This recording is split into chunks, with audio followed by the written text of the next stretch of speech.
Lúc đây là ở phía trong ban trong môn leader đấy một pi group pi đã riêng night software engineering nơi sản lại thìថ្ងៃនេះខ្ញុំមក pitch អំពី business project របស់ team ខ្ញុំដែលមានចូលកំហុងបញ្ញាវិទ្យាសាស្ត្រ leader ដែលជារូបខ្ញុំបាទនិងបើ Darwin និងមកចិត្តសេនាសាប្រធានបទរបស់យើងគឺពី pet boutique pet boutique ហ្នឹងគឺយើងធ្វើជារបៀបជា pet hotel សម្រាប់ដាក់សត្វចិញ្ចឹម យើងដឹងហើយថាសត្វចិញ្ចឹមដែលយើងចិញ្ចឹមរាល់ថ្ងៃនេះយើងមិនមែនចេះតែចិញ្ចឹមវាទេគឺយើងបានទុកវាដូចជាសមាជិកគ្រួសារមួយរបស់យើងអញ្ចឹងតែនៅពេលដែលយើងទៅណាឆ្ងាយយើងចេះតែបារម្ភថាអត់មានអ្នកដាក់ចំណីឲ្យវាអត់ខ្លាចវានៅតែម្នាក់ឯងអីចឹងទៅហើយក្រុមរបស់យើងក៏បានគិតដល់បញ្ហាហ្នឹងហើយយើងក៏មាន idea ថានឹងធ្វើពីសត្វចិញ្ចឹមហើយ problem ដែលយើង analyze ឃើញនៅប្រជាជន analyze ឃើញពីប្រជាជននៅកម្ពុជារបស់យើងហ្នឹងដោយសារអ្នកបើយើងនិយាយតែមួយផ្នែកទៅគឺអ្នកនៅភ្នំពេញពេលខ្លះគាត់មានbusy schedule ទៅលើ work or business trip អីចឹងទៅហើយពេលដែលគាត់ទៅ business trip or family trip ដែលគាត់មិនអាចយកសត្វចិញ្ចឹមគាត់ទៅបានអញ្ចឹងគាត់នឹងគិតខ្វល់ខ្វាយថាសត្វចិញ្ចឹមគាត់ចឹងមិនទៅនៅផ្ទះមានអ្នកណាបានឲ្យចំណីវានៅហើយមានអ្នកណាបាយទឹកមួយទឹក take care វាអីចឹងទៅមួយទៀតគឺ pet well being អញ្ចឹង pet បើសិនជាយើងអត់នៅផ្ទះជាមួយវាយើងអត់បានឃើញមុខវាប្រហែលពេលមួយថ្ងៃវាអាចនឹងគិតថាយើងបានបោះបង់វាហើយវាក៏អាចមានជាការ stress អីដូចមនុស្សដែរមួយទៀតគឺ emergency situation បើសិនជាយើងទុកវានៅតែម្នាក់ឯងយើងអត់ដឹងថានឹងមានរឿងអីកាត់ឡើងទៅលើវាដូចជាវាទៅហក់លោតលើលបងតែអីចឹងបណ្ដាលឲ្យគ្រោះថ្នាក់ចុងដៃចុងអីចឹងទៅហើយនេះគឺជាការ survey របស់យើងពេលមនុស្ស40នាក់ដែលយើងបាន survey ទៅលើ Google Form ហើយនេះគឺជាអ្នកដែលយើងបាន interview ដែលអ្នកដែលមានសិទ្ធិចិញ្ចឹមដែលយើងបាន interview ពីពួកគាត់ហើយ purpose solution របស់យើងគឺយើងបានបង្កើតជា pet boutique ហ្នឹងហើយ pet boutique ហ្នឹងយើងគិតទៅលើការថែទាំសត្វដោយសារពួកខ្ញុំក៏ជាអ្នកស្រឡាញ់សត្វដូចគ្នាដែរអញ្ចឹងយើងផ្ដោតទៅលើការមើលថែសត្វការផ្ដល់ attention ដល់វាការធ្វើលំហាត់ប្រាណដល់វាអីចឹងទៅពេលដែលអ្នកទាំងអស់គ្នាយកសត្វមកដាក់កន្លែងយើងនឹងមានការមើលថែវាដិតដល់មួយទៀតគឺ comfort and routine អញ្ចឹងសត្វអ្នកទាំងអស់គ្នាយកមកដាក់កន្លែងយើងអ្នកទាំងអស់គ្នាមិនបាច់គិតថាសត្វយើងសត្វអ្នកទាំងអស់គ្នាអាចនឹង stress អាចនឹងអត់សុបាយចិត្តវាអត់ធ្វើអីសោះយើងក៏បានជាបង្កើតជា regular schedule សម្រាប់ឲ្យសត្វអ្នកទាំងអស់គ្នាដើរលេងនៅខាងក្រៅអាចថាដើរមួយថ្ងៃកន្លះម៉ោងទៅ1ម៉ោងអីចឹងទៅហើយយើងក៏មាន emergency support ដែលបើសិនជាសត្វអ្នកទាំងអស់គ្នាមានរឿងអីអ្នកទាំងអស់គ្នាអាចតាក់ទងមកខាងយើងបានដើម្បីពិគ្រោះយោបល់ថាសត្វអ្នកទាំងអស់គ្នាកាត់អីមួយទៀតគឺ peace of mind អញ្ចឹងពេលអ្នកទាំងអស់គ្នាទៅធ្វើការឬក៏ទៅដើរលេងអញ្ចឹងអ្នកទាំងអស់គ្នាមិនបាច់ខ្វល់ថាសត្វអ្នកទាំងអស់គ្នាយ៉ាងមិនហើយទេគឺពេលដែលសត្វអ្នកទាំងអស់គ្នាបានមកដល់កន្លែងយើងគឺយើងចាត់ទុកសត្វរបស់អ្នកទាំងអស់គ្នាក៏ដូចជាសត្វរបស់យើងដែរព្រោះយើងអាចយល់ពីអារម្មណ៍ម្ចាស់មួយដែលគាត់ស្រឡាញ់សត្វ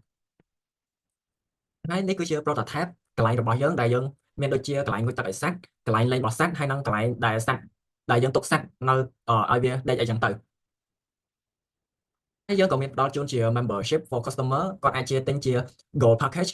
silver package gold package និង diamond package ដូចគ្នាហើយ package ទាំង3ហ្នឹងវាមាន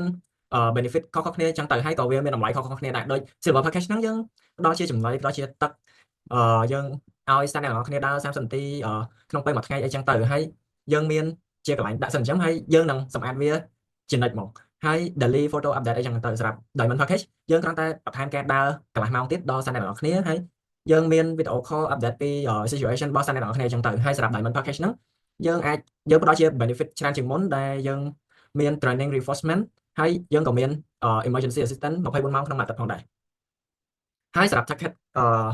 target customer របស់យើងគឺមាន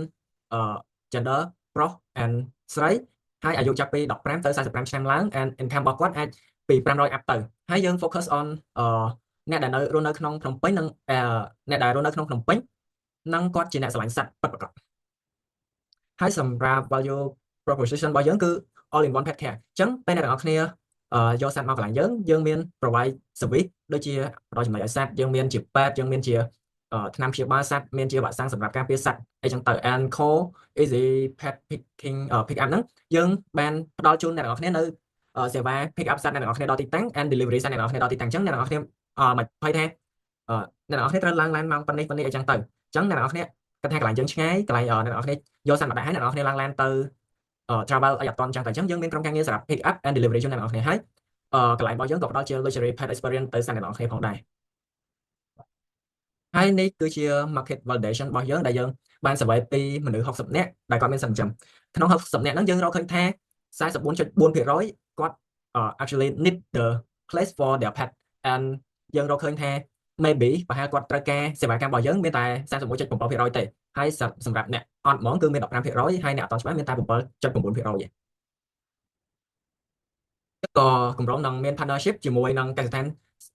សត្វចិញ្ចឹមផ្ទះកក់ក្ដៅដែលគាត់ជា partner ក្នុងការ provide ជាចំណីសត្វដល់ពួកយើងហើយយើងក៏មានខាងពេទ្យសត្វដែលយើងសហការពីចំណាន clinic ដែលគាត់មានការមើលថែសត្វហើយនឹងខាង clinic មួយទៀតគឺយើងបានសហការជាមួយ Stray Animal Rescue ផងដែរហើយនេះគឺជា competitive analysis របស់ពួកយើងដែលយើងបានយកពី Navico Pet Store ជាមួយ K-Canal មក analyze ទៅលើសេវារបស់ពួកគេហើយមកប្រៀបធៀបជាមួយ Pet Boutique របស់យើងសម្រាប់Navico Pet Store គាត់អាចថាតម្លៃគាត់សមរម្យហើយគាត់មាន resource អីទាំងអស់ដូចពួកយើងដែរប៉ុន្តែសម្រាប់សេវាកម្ម partnership គាត់អត់មានទេដោយខាងគាត់ហ្នឹងគឺជារបៀបជា pet សត្វអញ្ចឹងគាត់អត់អាចមើលថែសត្វអ្នកទាំងអស់គ្នាបានដដែលទេពេលដែលអ្នកទាំងអស់គ្នាយកសត្វទៅទុកហ្នឹងហើយសត្វអ្នកទាំងអស់គ្នាក៏ប្រហែលអាចឆ្លងជំងឺផ្សេងៗពីខាងហ្នឹងផងដែរដោយសារថាគាត់ជា pet សត្វអញ្ចឹងគាត់ត្រូវមានសត្វចិញ្ចូលមើលរហូតអីចឹងទៅហើយសម្រាប់ K-Canal វិញគាត់មាន service មាន partnership មាន resource ដូចពួកយើងដែរប៉ុន្តែត្រង់ថាតម្លៃគាត់រៀងខ្ពស់ជាងពួកយើងខ្លាំងព្រោះទីតាំងគាត់មានកន្លែងធំហើយ premium ហ្មងកន្លែងគាត់នេះគឺជា scalability របស់យើងសម្រាប់ short term យើងនឹង source release source opening ហើយយើង operate តែនៅក្នុងទីក្រុងភ្នំពេញសិនទេយើងអត់ទាន់អាចពង្រីកសាខាដល់ទូទាំងប្រទេសបានទេហើយយើងក៏ទទួលយកតែសត្វឆ្កែផងដែរ and mid term យើង expect ថាយើងនឹងអាចទទួលសត្វគ្រប់ប្រភេទចឹងទៅ and សម្រាប់ long term 5 year up យើង expect ថាយើងនឹងពង្រីកទីតាំងយើងកាន់តែធំជាងមុនacross of Cambodia សម្រាប់អ្នកទាំងអស់គ្នាដែលត្រូវការសេវាកម្មខាងយើងអញ្ចឹងអាចស្រួលដល់អ្នកទាំងអស់គ្នាបានការ present របស់ខ្ញុំមានតែប៉ុណ្្នេះទេអរគុណសម្រាប់ការស្ដាប់របស់អ្នកទាំងអស់គ្នា